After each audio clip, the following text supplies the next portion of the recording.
नमस्कार, वंदे मातरम, जय हिंद साथियों।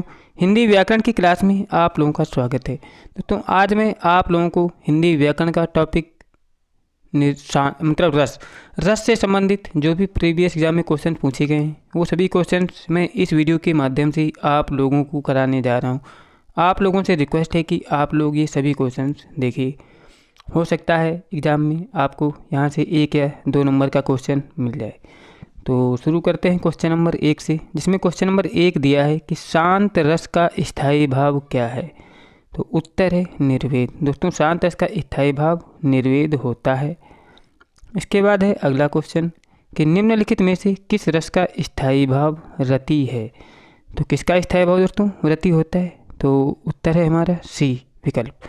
भक्ति और श्रृंगार रस का दोस्तों स्थायी भाव क्या होता है? रति होता है। अगला क्वेश्चन है कि हिंदी में कुल कितने काव्य रस हैं। तो उत्तर है 9।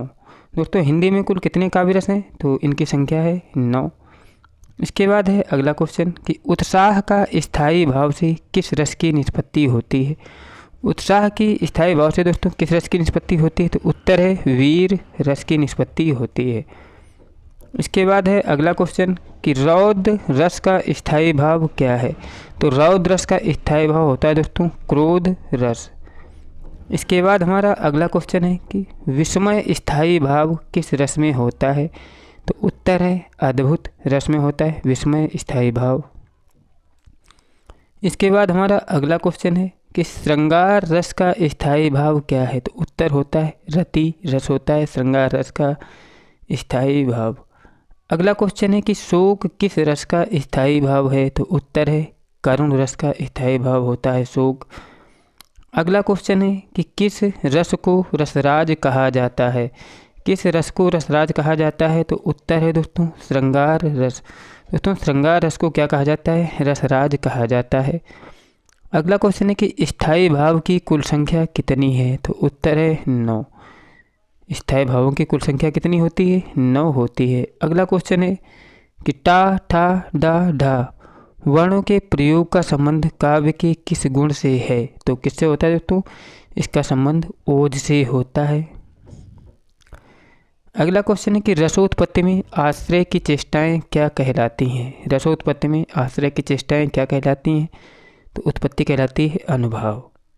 इसके बाद हमारा अगला क्वेश्चन है कि माधुर्य गुण का किस रस में प्रयोग होता है। तो उत्तर है श्रृंगार रस में होता है माधुर्य गण का मतलब माधुर्य गुण का श्रृंगार रस में प्रयोग होता है। इसके बाद अगला क्वेश्चन है कि रस कितने प्रकार के होते हैं। तो उत्तर है 11 प्रकार के होते हैं। देख लेते हैं कौन कौन से प्रकार के होते हैं। तो दोस्तों, श्रृंगार रस होता है, हास्य रस होता है, करुण रस होता है, वीर रस होता है, रौद्र रस, भयानक, विभत्स, अद्भुत, शांत, वात्सल्य, ये सभी दोस्तों रस के प्रकार होते हैं। लास्ट में भक्ति रस भी होता है। अगला क्वेश्चन है कि वीर रस का स्थायी भाव क्या होता है। तो उत्तर है उत्साह। इसके बाद है अगला क्वेश्चन कि संचारी भावों की संख्या कितनी है। तो संचारी भावों की संख्या दोस्तों 33 होती है। इसके बाद है अगला क्वेश्चन कि भरत मुनि के अनुसार रसों की संख्या कितनी है। अगर दोस्तों भरत मुनि के अनुसार कहता है तब आप लोग विकल्प में कितना है 8 लगाओगे, क्योंकि भरत मुनि ने 8 प्रकार के रस बताए हैं। अगला क्वेश्चन है कि निम्नलिखित में से किसका उल्लेख भरत के सूत्र में नहीं हुआ है। तो किसका दोस्तों स्थायी भाव का प्रयोग भरत के रस सूत्र में नहीं हुआ है। अगला क्वेश्चन है कि विभत्स रस का स्थायी भाव क्या है। तो उत्तर है जुगुप्सा होता है विभक्त रस का स्थायी भाव। इसके बाद अगला क्वेश्चन है कि आमर्ष क्या है। आमर्ष क्या है? तो दोस्तों ये होता है एक संचारी भाव। इसके बाद हमारा अगला क्वेश्चन है कि विभाव, अनुभाव और व्यभिचारी भावों के संयोग से रस की उत्पत्ति होती है, यह कथन किसका है। तो उत्तर है दोस्तों यह है भरत मुनि का है। अगला क्वेश्चन है कि विशेष रूप से जो भावों को प्रकट करते हैं उन्हें क्या कहते हैं। तो उत्तर है संचारी भाव कहते हैं, विशेष रूप से जो भावों को प्रकट करते हैं। इसके बाद अगला क्वेश्चन है कि आचार्य भरत ने किस रस को नाट्य प्रयोग में स्वीकार नहीं किया है। तो किसको स्वीकार नहीं किया है दोस्तों? शांत रस को इन्होंने स्वीकार नहीं किया, मतलब शांत रस को इन्होंने रस नहीं माना है। अगला है कि जिनसे अभिनय द्वारा वाणी और अंगों प्रकट हों वो कौन से भाव कहलाते हैं, तो कहलाता है अनुभाव।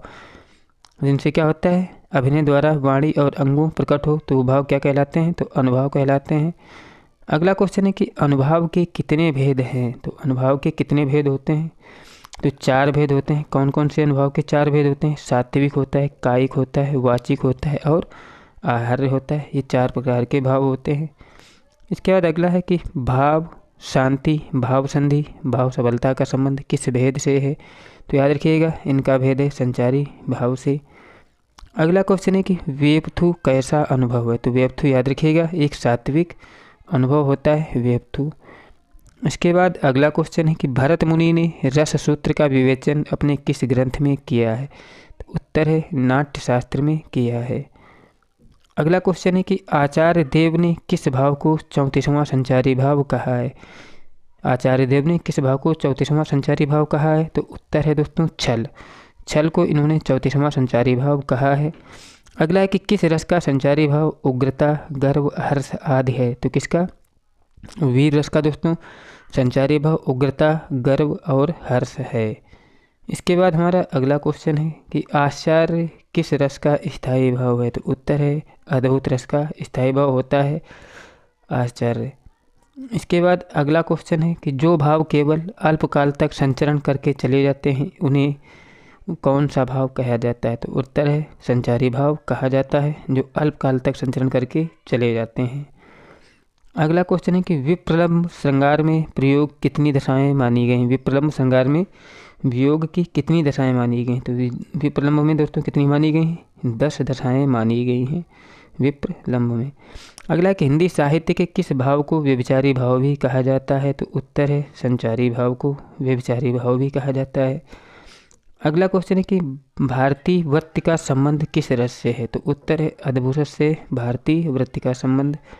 इसके बाद है अगला क्वेश्चन कि किस भाव की परिपक्व अवस्था को रस कहा जाता है, तो उत्तर है स्थायी भाव की परिपक्व अवस्था को रस कहा जाता है। अगला क्वेश्चन है कि अवलव नसानी अबना नशे है, इनमें कौन सा रस है, तो उत्तर है शांत रस है। अवलव नसानी अबना नशे है में कौन सा रस है, शांत रस है। अगला क्वेश्चन है कि हिंदी साहित्य में 9वां रस कौन सा है, तो हिंदी साहित्य में 9वां रस कौन सा है, तो याद रखिएगा यह है शांत रस। भरत मुनि ने इसे रस नहीं माना है।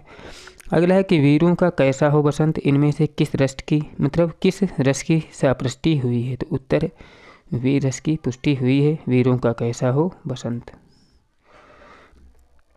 अगला है कि विंध्य के वासी उदासी तपोव्रतधारी महाबिनु नारी दुखारे, इस पंक्ति में कौन सा रस है, तो उत्तर है वीर रस दोस्तों, इसमें वीर रस होगा। विंध्य के वासी उदासी तपोव्रतधारी महाबिनु नारी दुखारे में वीर रस है। अगला है कि जब पहुँची चपला बीच धार छिप गए चांदनी का कगार, इस पंक्ति में कौन सा रस है, तो उत्तर है संयोग श्रृंगार है। जब पहुँची चपला बीच धार छिप गया चांदनी की कगार, तो यहाँ पे संयोग श्रृंगार रस है। अगला है कि प्रत्येक रस में संचरण करने वाले भाव को क्या कहते हैं, तो प्रत्येक रस में संचरण करने वाले भाव को क्या कहते हैं, संचारी भाव कहते हैं। अगला है कि कंकन किंकिन नूपुर धुनि में, इस पंक्ति में कौन सा रस है, तो याद रखिएगा संयोग श्रृंगार रस है। कंकन किंकिन नूपुर धुनि सुनि में कौन सा है, संयोग श्रृंगार है। इसके बाद है अगला क्वेश्चन कि हे खग मृग हे मधुकर सैनी तुम देखी सीता मृग नैनी, इस पंक्ति में कौन सा रस है, तो याद रखिएगा यहाँ पे वियोग श्रृंगार रस है यहाँ पर। अगला क्वेश्चन है कि देख सुदामा दीन दशा करुणा करी के करुणा निधि रोए, इस पंक्ति में कौन सा रस है, तो याद रखिएगा करुण रस है। इसके बाद है अगला क्वेश्चन कि देख रूप लोचन ललचाने हर्षे जन निज निधि पहचाने, इस पंक्ति में कौन सा रस है, तो याद रखिएगा यहाँ पे श्रृंगार रस है। अगला है कि स्वान आंगुरिन काट काट के खात विदारत, इस पंक्ति में कौन सा रस है, तो यहाँ पे विभक्त रस है। स्वान आंगुरिन काट काट के खात विदारत में कौन सा है, विभक्त रस है। अगला है कि निस्दिन बरसत नयन हमारे, इस यहाँ पे कौन सा रस है दोस्तों, तो यहाँ पे श्रृंगार रस है कि निस्दिन बरसत नयन हमारे। अगला है कि बिन गोपाल बैरन भय कुंजय, इस पंक्ति में कौन सा रस है, तो उत्तर है वियोग श्रृंगार रस है कि बिन गोपाल बैरन भय कुंजय में वियोग श्रृंगार रस है। अगला क्वेश्चन है कि मुझे फूल मत मारो मैं अबला बाला वियोगिनी कुछ तो दया विचार करो। इस पंक्ति में कौन सा रस है? तो यहाँ पे कौन सा है? वियोग श्रृंगार रस है। और दोस्तों, मेरे द्वारा कराए गए क्वेश्चंस यदि आपको अच्छे लगे हों और आपने चैनल को सब्सक्राइब नहीं किया है तो चैनल को सब्सक्राइब कर लें। वीडियो अच्छा लगा हो तो लाइक करें और अपने दोस्तों के पास शेयर करें। मिलते हैं नेक्स्ट वीडियो में। जय हिंद, जय भारत।